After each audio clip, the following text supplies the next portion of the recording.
اگر تو آپ کو بیان کرنا ہے مولانا الیاس رحمۃ اللہ علیہ والا، تو اس کے لیے آپ کو درد دل چاہیے، امت کا درد آپ کے اندر ہونا چاہیے۔ اگر آپ نے بیان کرنا ہے مولانا یوسف رحمۃ اللہ علیہ کا، تو پھر آپ کو مولانا الیاس والی ہی بات ہے کہ بولو بنو، ڈولو بنو، رولو بنو، یعنی بولو بنو بولنے والے، بولو دعوت دو، ڈولو بنو گشتیں کرو اللہ کے راستے میں دائیں بائیں جاؤ، اور رولو بنو اللہ کے آگے رو امت کے لیے۔ تو مولانا یوسف رحمۃ اللہ علیہ کے اندر یہ تینوں چیزیں تھیں، علمی رسوخ بھی تھا اور بڑے طریقے سے سلیقے سے وہ بیان کرتے تھے علم کی گہرائیوں میں جا کر۔ تو اس کے لیے پھر مولانا یوسف والے بیان کے لیے رسوخ فی العلم قرآن و حدیث کا یہ ضروری، اور بیان اگر کرنا چاہتے ہیں مولانا انعام الحسن صاحب والا،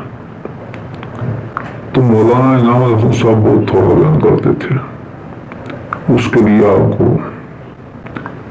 خاموشی کی پریکٹس کرنی پڑے گی، چپ رہنا پڑے گا، ذکر فکر کے اندر رہنا پڑے گا، زیادہ وہ غالب اپنے آپ کے اوپر کرنا پڑے گا، اور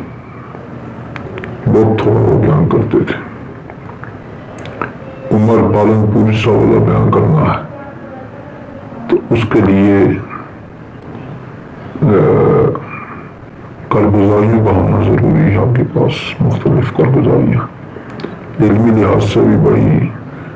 اونچی شخصیت تھے وہ مولانا عمر پالن پوری صاحب، رسوخ فی العلم میں بھی تھا، اور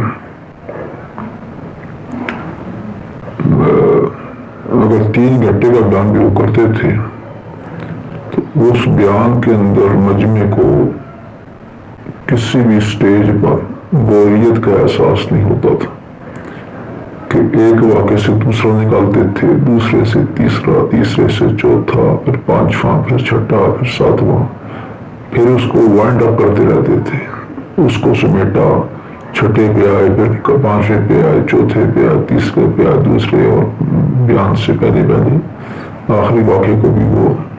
سمیٹ دیتے تھے۔ تو بہت دلچسپ ان کا بیان ہوتا تھا۔ بیان کرنا ہے مولانا محمد احمد صاحب والا تو آپ کو پوائنٹس یاد ہونے چاہیے، پہلا پوائنٹ یہ ہے، دوسرا یہ ہے، تیسرا یہ ہے، چوتھا یہ ہے، پوائنٹس انگلیوں پر آپ کو آپ کے بیانات کے مختلف پوائنٹس یاد ہونے چاہیے، اس کا جو ہے نا تیاری ہونی چاہیے۔ اور مفتی زین العابدین صاحب کا بیان بہت خوبصورت بیان، ایک روانی ان کے بیان کے اندر تھی، تو وہ بھی علمی لحاظ سے بہت اونچے درجے کا بیان کا ہوتا تھا۔ اس کے لیے بھی علم بھی چاہیے، اور ساتھ ساتھ فکر تو سوالات کے اندر تھی ہی، دعوت اور تبلیغ کی۔ حاجی عبدالوہاب صاحب والا بیان اگر آپ نے کرنا ہے، وہ ایک ہی قسم کا تقریباً ملتا جلتا ان کا بیان ہوتا تھا، اور ایک ہی پوائنٹ پر فوکس ہوتا تھا کہ اللہ سے ہوتا ہے اور اللہ کے ما سوا کسی سے نہیں ہوتا۔ یہ حاجی عبدالوہاب صاحب کا جو بیان تھا اس کی یہ خاصیت تھی، لیکن اس کے لیے حاجی عبدالوہاب صاحب والا بیان کرنے کے لیے اللہ کے ساتھ تعلق بہت زیادہ ہونا ضروری ہے۔ کیوں کہ کہ حاجی اللہ صاحب بار بار بار بار ایک لفظ کہتے تھے، دعوت دیتے تھے، وہی الفاظ ہوتے، لیکن چونکہ خدا کے ساتھ ان کا اللہ کے ساتھ تعلق انتہائی اونچے درجے کا تھا، تو لہٰذا وہ چیز یوں نہیں محسوس ہوتی تھی کہ حاجی صاحب الفاظ وہی بات دہرا رہے ہیں، بلکہ ہر مرتبہ اس کی جو ہے نا وہ لذت محسوس کرتے تھے۔ اس کی مثال میں یوں دوں گا کہ جیسے کوئی ذکر کرتا ہے، جس بندے پر ذکر غالب ہے، لا الہ الا اللہ محمد رسول اللہ کا ذکر کرتا ہے، درود شریف کا ذکر کرتا ہے، یا سبحان اللہ کہتا ہے، یا اللہ الحمدللہ کہتا ہے، یا اللہ اکبر، تو وہ جو اس کا ایک ردم بن جاتا ہے، ذکر کی لائن کا ردم ایک بن جاتا ہے، ذکر کرتے کرتے اس کی زبان کے اوپر وہ چیز تو بڑی خوبصورت لگتی ہے۔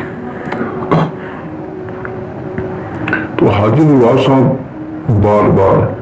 اللہ سے ہوتا ہے، اللہ کی یاد سے نہیں ہوتا، تو وہ اتنا ان کا اللہ کے ساتھ ایک تعلق تھا، اور اس جملے کا بار بار دہرا کے ایسا یقین ان کا اللہ کی ذات کے اوپر تھا کہ وہ جھلک حاجی اللہ صاحب کے بیان کے ان کے الفاظ کے اندر محسوس ہوتی تھی سننے والے کو، حتیٰ کہ اس درجے کا تعلق تھا کہ بیان کرتے کرتے حاجی اللہ صاحب سو گئے، اور کئی دفعہ اس طرح نیند غالب میں پوری نہیں ہوتی تھی رات کو، تو صبح کے بیان میں وہ سو جاتے تھے، کبھی 2 منٹ کے لیے سو گئے، کبھی 5 منٹ کے لیے، حتیٰ کہ ہم نے یہ بھی محسوس کیا کبھی کبھی آدھے گھنٹے سے بھی زیادہ وہ سوئے۔ لیکن آپ اس چیز کو دیکھیں کہ کوئی بندہ بھی ان کے بیان سے اٹھ کے نہیں جاتا تھا، الا ماشاء اللہ کسی کو کوئی تقاضا ہو تو تقاضے کے لیے وہ چلا گیا، ورنہ حاجی ابوالوہاب صاحب کے بیان سے باوجود ہے کہ وہ سوئے ہوں، اٹھ کر کوئی نہیں جاتا تھا۔ تو ابوالوہاب صاحب والا بیان اگر آپ کرنا چاہتے ہیں تو اس کے لیے آپ کو زندگی لگانی پڑے گی، اللہ کا تعلق بنانا پڑے گا، تنہائیوں میں رو رو کر اللہ سے مانگنا پڑے گا، امت کا درد اپنے اندر پیدا کرنا پڑے گا۔ تو یہ کچھ جو ہمارے بزرگ حضرات تھے، ان کی کچھ بیانات کی تفصیل میں نے عرض کی کہ ہر ایک کے اندر ایک مختلف صفات کے مالک تھے، اور ایک اور بزرگ تھے، اللہ ان کی بخشش فرمائے، درجات بلند فرمائے، مشتاق صاحب حاجی ابوالوہاب صاحب کے ساتھی تھے، تو ان کا بیان سب سے مختلف ہوتا تھا، اور انسان کی تربیت کے اوپر بہت زبردست قسم کا، وہ فنا فدا قسم کی شخصیت تھے، تو ان کا بیان ایک اپنی نوعیت کا بیان ہوتا تھا۔ وہ خود تو بہت سنجیدہ ہوتے تھے، لیکن بیانات کے دوران ان کی باتوں سے اور ان کی بعض ایسی حرکات سے وہ بہت سنجیدہ ہو کر بات کرتے تھے، لیکن مجمع کو ایک ہنسی بھی آ جاتی تھی۔ مثال کے طور پر میں عرض کرتا ہوں کہ ایک مرتبہ کسی نے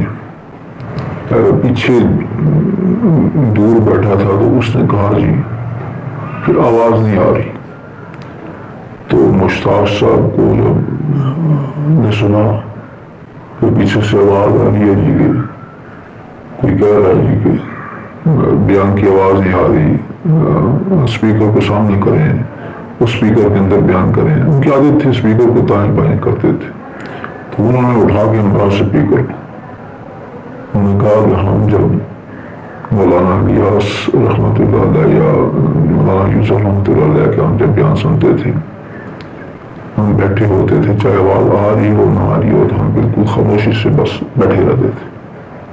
ایسے نہیں کرتے تھے کہ ہم کھڑے ہو کے کہیں یہ ہو رہا ہے وہ ہو رہا نہیں، بس چپ ہو کے تو بار بار ان کا ایک اپنا